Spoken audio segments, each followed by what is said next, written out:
Bonjour les sœurs, comment ça va aujourd'hui? C'est avec vraiment une grande joie que je vous retrouve pour vous parler de la part du Seigneur Jésus-Christ. Soyez bénis dans le nom de Jésus notre roi. Vous savez que Jésus-Christ est le Fils de Dieu. Il est assis à la droite de Dieu. Il viendra bientôt nous chercher. Et nous lui disons merci pour tout ce qu'il a fait pour nous.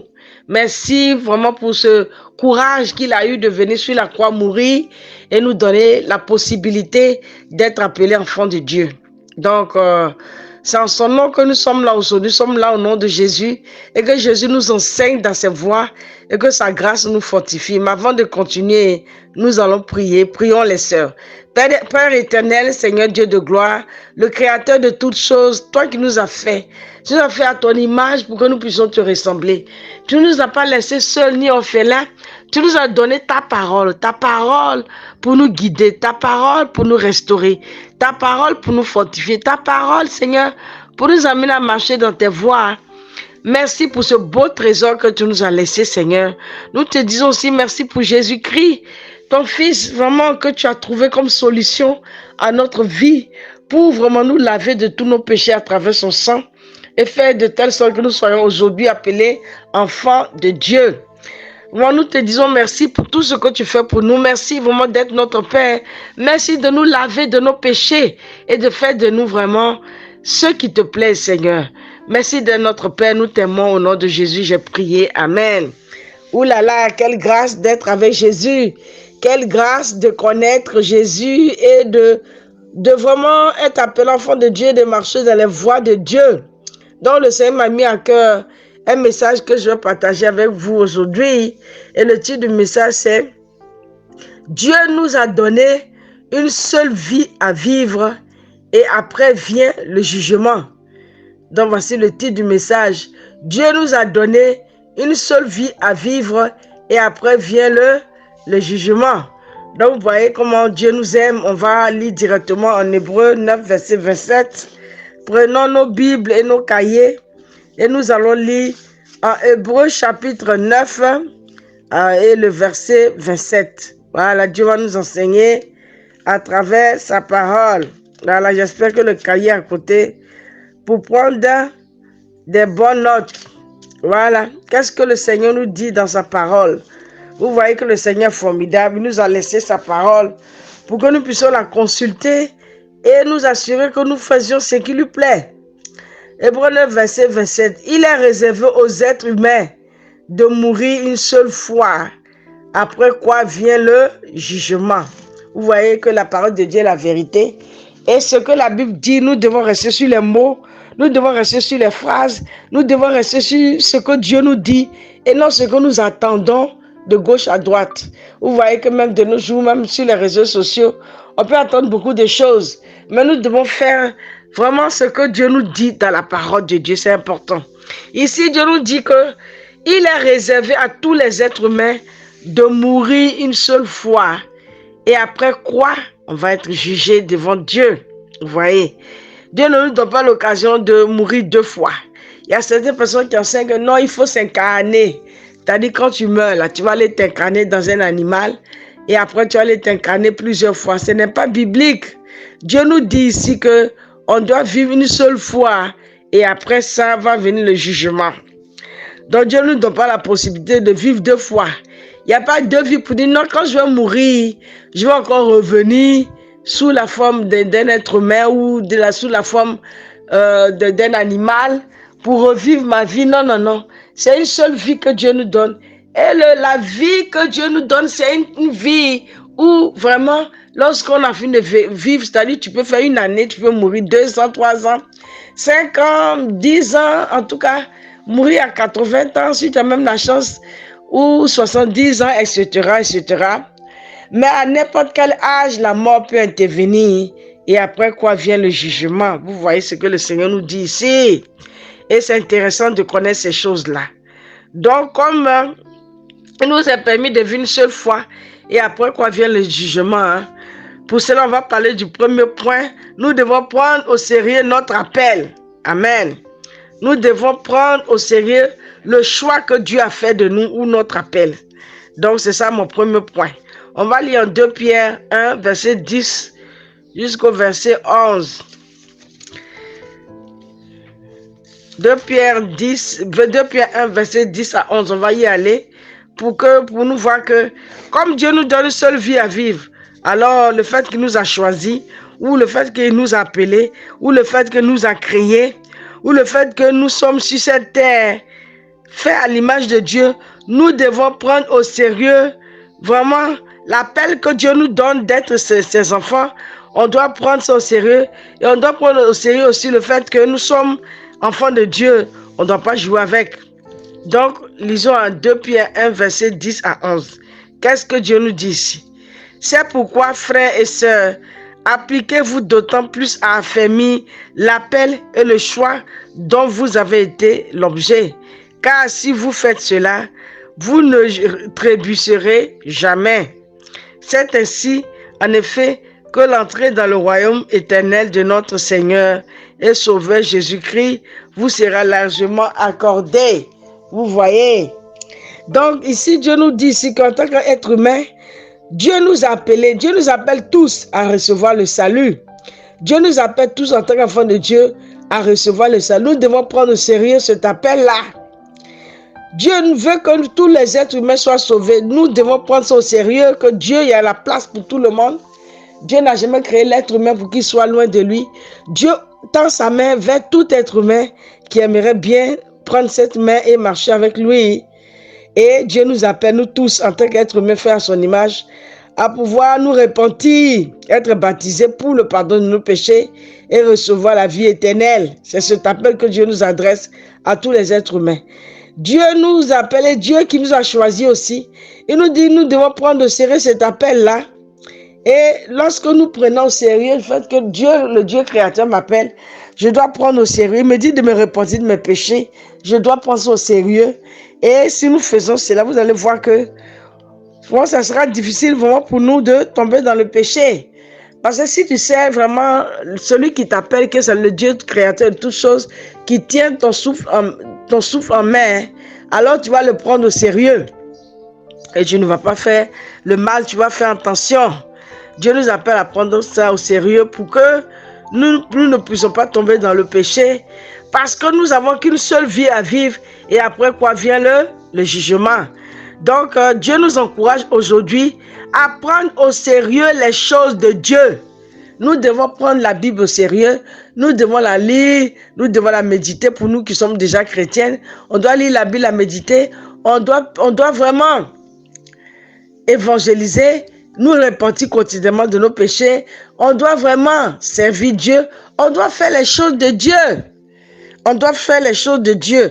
Les choses que Dieu nous reproche, on doit changer cela. C'est ce qu'on appelle prendre au sérieux notre appel. Voilà, c'est très important de le faire. Pourquoi? Parce que le Dieu créateur de toutes choses, il veut qu'on prenne au sérieux notre appel, le fait que nous avons une seule vie à vivre et après quoi vient le jugement. On va lire 1 Jean 3, verset 1. Voilà, on va lire ça. 1 Jean chapitre 3, le verset 1. Qu'est-ce que Dieu nous enseigne ici concernant le fait qu'on doit le prendre au sérieux? Voyez quel amour le Père nous a témoigné pour que nous soyons appelés enfants de Dieu. Donc, voyez quel amour le Père nous a témoigné pour que nous soyons appelés enfants de Dieu. Vous voyez cela. Donc, Dieu nous dit ici que Dieu veut que nous puissions être enfants de Dieu. Le fait que Dieu nous a appelés, si nous décidons de prendre la voie de Dieu au sérieux et vraiment de nous repentir et suivre ses voies, et être baptisés bien sûr et suivre ses voies, nous serons automatiquement appelés enfants de Dieu. Nous serons nés de nouveau et nous serons appelés enfants de Dieu. Donc, vous voyez que c'est vraiment le fait que Dieu veut que nous soyons de ses enfants. Hein, on doit prendre ça au sérieux parce qu'être enfant de Dieu, il y a une manière de se comporter quand tu es enfant de Dieu. Tu ne veux pas marcher comme ça en désordre. Il y a des règles que Dieu veut que tu suives. Il y a des choses que tu dois faire, il y a des choses que tu ne dois pas faire. Mais prends cela au sérieux. Voilà. Et si tu sais que tu es un enfant de Dieu, alors tu vas prendre ta vie au sérieux et tu vas maintenant respecter Dieu. Parce qu'après cela vient le jugement. Le deuxième point, nous devons vraiment savoir que Dieu nous a donné une seule vie à vivre et après quoi vient le jugement. Alors nous devons vivre dans la crainte vraiment quotidienne de Dieu. Nous devons vivre dans la crainte quotidienne de Dieu parce que nous ne savons pas vraiment qu'après cette seule vie que Dieu nous donne, il y a une seule vie, il y a un jugement qui vient. Donc, on ne peut pas jouer avec nos vies et faire ce qu'on veut de cela. Nous devons donc vivre dans la crainte de Dieu. 1 Jean 2, verset 3 à 6. Allons-y là-bas. Vous voyez, on va lire 1 Jean 3. 1 Jean 2, verset 3 à 6. Nous allons lire pour voir qu'est-ce que Dieu nous dit par rapport à la crainte. 1 Jean 2, verset 3 jusqu'au verset 6. Allons-y là-bas. 1 Jean 2, 3 à 6. La Bible dit quoi ici? Nous allons lire 1 Jean 2, le verset 3 jusqu'au verset 6. Voilà. Si nous gardons les commandements de Christ, nous savons là, par là que nous l'avons connu. Celui qui prétend l'avoir connu alors qu'il ne garde pas ses commandements est un menteur. Et vraiment, la vérité n'est pas en lui. Mais l'amour de Dieu est vraiment parfait en celui qui garde sa parole. C'est à cela que nous reconnaissons que nous sommes en lui. Celui qui affirme demeurer en Christ doit aussi vivre comme lui-même a vécu. Waouh! Quelle grande révélation! Dieu nous dit ici que nous devons vraiment être vraiment dans la crainte de Dieu quotidienne parce que ici, nous devons garder les commandements de Dieu. Être dans la crainte de Dieu, nous devons garder les commandements de Dieu. Dieu nous donne des commandements, nous devons les garder, nous devons les mettre en pratique. Nous devons garder les commandements de Christ. Nous vraiment, et lorsque nous les gardons, on va savoir qu'on est vraiment enfant de Dieu. Donc Dieu va voir que tu es son enfant et que tu le crains. C'est quand tu gardes les commandements du Christ. Et aussi, Dieu nous dit de pouvoir vraiment, on ne peut pas dire qu'on est chrétien et on passe notre temps à dire chrétien, mais on n'obéit à rien du tout. Et ça, ce n'est pas dire qu'on est chrétien. On est des gens qui sont des menteurs. Mais Dieu veut que nous puissions obéir. Et vraiment, Dieu va voir que tu l'aimes vraiment lorsqu'il voit que tu es en train d'obéir à ses commandements, tu es en train d'obéir à sa parole. Donc les sœurs n'aiment pas Dieu en parole, mais aiment Dieu en acte. Celui qui affirme donc qu'il est vraiment de Christ, alors il doit imiter le Christ, il doit vivre comme Jésus a vécu. Vous voyez ce que Dieu nous dit dans ce passage-là. C'est important d'imiter Jésus dans la crainte quotidienne. On doit maintenant se concentrer à pouvoir vivre dans la crainte de Dieu. Voilà, beaucoup d'entre nous doivent se concentrer. Il y a beaucoup vraiment de signes. Dieu nous montre que ce n'est pas le moment de jouer. Il faut se concentrer à vivre dans la crainte de Dieu. Et on doit vivre comme Jésus a vécu.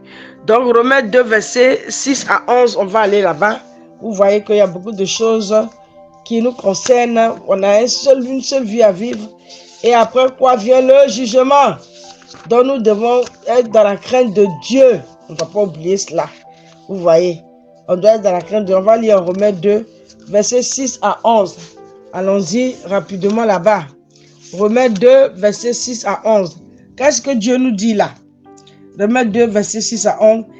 Il traitera chacun conformément à ses actes. À ceux qui, par leur persévérance à faire le bien, recherchent l'honneur, la gloire et l'incorruptibilité, il donnera la vie éternelle. Mais il réserve son indignation et sa colère à ceux qui, par un esprit de révolte, rejettent la vérité et obéissent à l'injustice. La détresse et l'angoisse atteindront tous être humain qui fait le mal, le juif d'abord, mais aussi le non-juif. Donc la gloire, l'honneur et la paix seront pour tout homme qui fait le bien, le juif d'abord, mais aussi le non-juif, car devant Dieu, il n'y a pas de favoritisme. Ouh là là, c'est un passage très fort. Vous voyez ce que le Seigneur nous dit ici. Le Seigneur nous dit que vraiment, en tant qu'enfant de Dieu, nous devons vraiment, Dieu va nous traiter chacun selon les actes qu'il a posés. Vous voyez que Dieu va nous traiter chacun selon les actes. C'est pour cela que nous devons vivre dans la crainte de Dieu, puisqu'il y a une seule vie à vivre et après quoi vient le jugement. Et Dieu dit ceux qui décident de persévérer à faire le bien. C'est-à-dire, s'il fait le bien, il faut toujours persévérer. Ne dis pas je peux faire le mal et c'est pas mon problème. Non, il faut persévérer dans le bien. Alors Dieu va te donner l'honneur, la gloire, l'incorruptibilité et il te donne aussi la vie éternelle si tu prends ton temps à persévérer, à bien faire, à ne pas faire le mal. Mais ceux, vraiment, Dieu va réserver son indignation et sa colère à ceux que, par esprit de révolte, vraiment rejettent la parole, ne veulent pas obéir à Dieu. Et ces personnes-là, la détresse, l'angoisse les atteindront. Et vraiment, tout être humain qui fait le mal va recevoir cela, va recevoir l'angoisse et la détresse. Mais Dieu nous dit ici que, vraiment, le verset 11, car Dieu ne favorise personne. Waouh! Donc nous devons nous savoir que, en tant qu'enfant de Dieu, Dieu veut qu'on vive dans la crainte de Dieu. On ne peut pas dire, moi je sais que Dieu m'aime parce qu'il a fait ceci, cela, il a fait cela. Dieu, il fait pleuvoir son soleil sur les méchants comme sur les bons. Donc il peut te donner tout ce que tu veux, mais ça ne veut pas dire forcément que tu es sauvé. Nous devons vraiment nous repentir et vivre dans la crainte. On doit toujours demander à Dieu, Dieu, qu'est-ce que tu vois encore que j'ai besoin de changer? Et tu vas voir que Dieu va te montrer beaucoup de choses que tu as besoin de changer. Quand tu te dis tout va bien, alors encore il y a beaucoup de choses à travailler. Que le Seigneur nous aide. Faisons attention, vivons dans la crainte de Dieu et vous allez voir que nous pourrons vraiment ne pas être dans la honte le jour du jugement. Lisons en Romains 2, verset 13. On est toujours en Romains. Romains 2, verset 13. Qu'est-ce que Dieu nous dit par rapport à sa crainte? Romains 2, le verset 13. Qu'est-ce que le Seigneur nous dit dans ce passage-là concernant la crainte de Dieu? Le verset 13 dit ceci. Donc, en effet, ce ne sont pas ceux qui écoutent la loi qui sont justes devant Dieu, mais ce sont ceux qui la mettent en pratique qui seront déclarés justes. Waouh! Donc, Dieu nous dit ici en Romains 2, verset 13, ce n'est pas tous ceux qui écoutent seulement la loi qui vont être justes devant Dieu. Le fait qu'on va à l'église, on écoute, on prend des notes. Mais on n'est pas en train de pratiquer ce que Dieu nous dit. On n'est pas en train de pratiquer ce que Dieu nous dit la plupart d'entre nous. Ceux qui pratiquent ne sont pas beaucoup. Et vous voyez que Dieu, il est là et il veut qu'on obéisse à ce commandement. Il veut qu'on le craigne. Dieu veut qu'on le craigne, les sœurs. Il ne veut pas qu'on puisse vraiment négliger ses commandements. Pourquoi? Parce que ce qu'il veut, c'est l'obéissance. Ce n'est pas le fait d'écouter seulement. On écoute tellement de messages. Et regarde tous les messages que tu as écoutés depuis le début de cette année. L'année passée, etc. Est-ce que ces messages t'ont changé? Est-ce que tu as pratiqué ces messages-là où c'est les mêmes défauts que nous avons? Donc nous devons nous repentir radicalement et vivre dans la crainte de Dieu, sachant que Dieu ne veut pas qu'on soit religieux, mais qu'on puisse pratiquer sa parole pour hériter le ciel. On va lire le dernier verset en Ecclésiaste 12, verset 13 à 14. Nous allons y aller. On va y aller pour parler que le Seigneur nous enseigne. Vous voyez que Dieu nous donne une seule vie à vivre et après quoi vient le jugement. On ne peut pas dire qu'on a tout le temps et qu'on va faire ce qu'on veut parce que, je pêche depuis là. Vraiment, Dieu, non, parce qu'il ne veut pas que tu partes sans lui. C'est pour cela qu'il te donne l'occasion de te repentir. Donc ne dis pas, oh, je peux faire ce que je veux. Moi, en tout cas, je sais que le ciel, je vais y entrer. Non, non, non. Faisons attention. Notre vie est tellement fragile. On doit faire attention. Ecclésiaste 12, verset... Ecclésiaste 12, nous allons lire verset 13 à 14. Allons-y là-bas. Écoutons la conclusion de tout ce qui est de ce discours.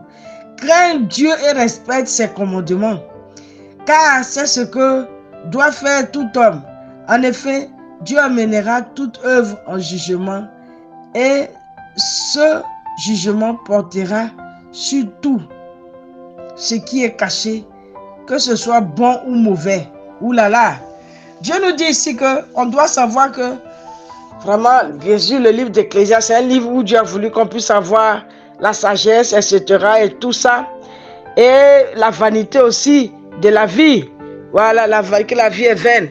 Donc, la conclusion de tout ce qui a été dit dans ce livre-là, Dieu dit qu'on doit le craindre, lui, le Dieu qui nous a fait, et le respecter ses commandements, les pratiquant. Hein. Vraiment, parce que Dieu va nous appeler en jugement. Hein.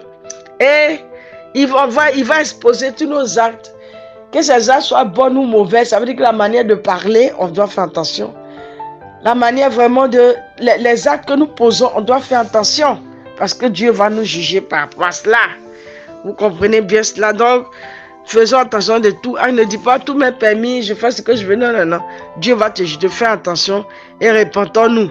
Parce que ce que Dieu veut, c'est d'être des personnes sages qui lui obéissons. Voilà. Donc, en conclusion, voilà ce que Dieu nous enseigne aujourd'hui. Le Seigneur nous enseigne que, mes enfants, vous devez savoir que je vous ai donné seule vie à vivre et après cela va venir le jugement. C'est ce que le Seigneur nous enseigne aujourd'hui. Donc, il n'y a pas deux vies à vivre. C'est pour ça que même quand on dort, ce n'est pas sûr qu'on se réveille.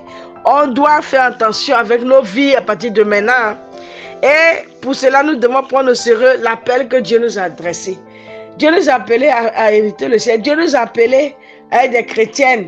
Dieu appelle tous les êtres humains qui sont sur la terre à suivre le chemin de Jésus parce que c'est lui le chemin, la vérité et la vie.